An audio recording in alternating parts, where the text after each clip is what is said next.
Dicen que hay dos eventos de los cuales no nos podemos escapar. Uno son los impuestos y lo otro es la muerte.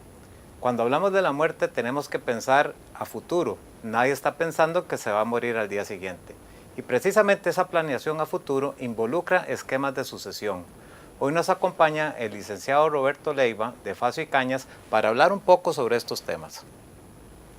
Sí, yo creo que, como vos decís, los costarricenses a veces tendemos a posponer el planeamiento de decisiones importantes. Y una decisión muy importante en la vida es cómo voy a lograr que el patrimonio, o sea, el conjunto de bienes que tal vez he logrado tener a lo largo de mi vida con mucho esfuerzo, que se transfieran ordenadamente a mis sucesores en el momento en que yo falte. Esto es lo que llamamos planificación patrimonial, un concepto que a veces no se usa mucho aquí, pero que cada vez más los costarricenses estamos tomando conciencia de la gran importancia que tiene.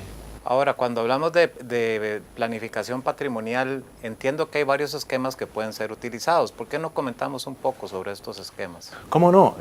Yo diría que podríamos empezar por ver qué pasa si no hay planificación patrimonial, porque la ley prevé una serie de sistemas por los cuales, en caso de que no haya ningún documento, acto jurídico especial para ordenar esa transición, la transición se da conforme a la ley. El Código Civil tiene normas muy claras. Sin embargo, es muy importante hacer planificación porque se puede prever muchos problemas. La transición de los bienes de una persona que fallece a sus herederos, si se hace por medio de un proceso sucesorio tradicional, que hemos llamado muchas veces mortual, es un proceso que puede durar años y que puede ser fuente de muchos conflictos entre los familiares, que es algo que uno pues trata de evitar. Y pone a la familia en un riesgo de no recibir a tiempo los bienes para poder seguir. Por supuesto, y tiene además el inconveniente de que puede generar costos muy grandes.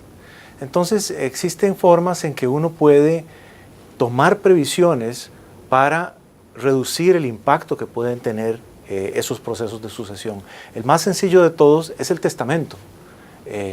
Yo pienso que el testamento es una figura que prácticamente cualquier persona, independientemente de la edad, debería tener.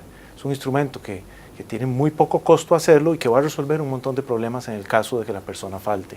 Pero hay otros esquemas también más sofisticados. Sí, yo entiendo que el testamento es así como lo más básico. Exactamente, es lo más básico. Pero tal vez una persona que ya tiene un poco mayor edad y está interesada en organizar sus bienes, le va a interesar utilizar otro esquema más refinado, como por ejemplo el fideicomiso. El fideicomiso es un contrato regido por el Código de Comercio, con base en el cual los bienes se ponen a nombre de un fiduciario con instrucciones de que se distribuyan al momento del fallecimiento de la persona entre sus herederos.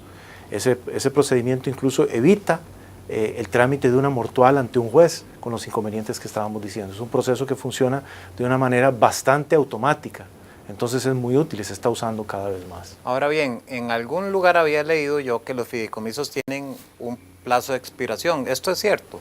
Bueno, no.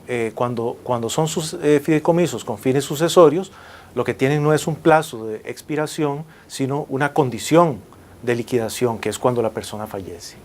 Ok. ¿Y qué otro tipo de esquemas hay? Bueno, existe el esquema de las fundaciones de interés privado, que es una figura panameña que se está usando mucho aquí también, que permite mucha flexibilidad en la constitución, la designación de beneficiarios y que también evita el proceso sucesorio. Esa es una figura que no existe en la legislación costarricense, pero sí en la legislación panameña, y muchos costarricenses la utilizan actualmente también. Ok, es un esquema que, según lo que yo entiendo, es un híbrido entre una sociedad anónima y un fideicomiso. Correcto. Ahora bien, ¿por qué no hablamos un poco de las sociedades anónimas? Mucha gente dice, yo tengo todo arreglado en una sociedad. ¿Qué ventajas o desventajas tiene una sociedad versus un fideicomiso? Bueno, son diferentes. La sociedad normalmente se utiliza para ser la entidad tenedora de los activos, la entidad que es propietaria de las propiedades, de las inversiones de la persona. El fideicomiso tiene más bien una función de facilitar ese traspaso a los herederos. Entonces se utilizan conjuntamente. Yo diría que no son alternativas, no es sociedad o fideicomiso, sino normalmente es una sociedad y un fideicomiso con fines sucesorios.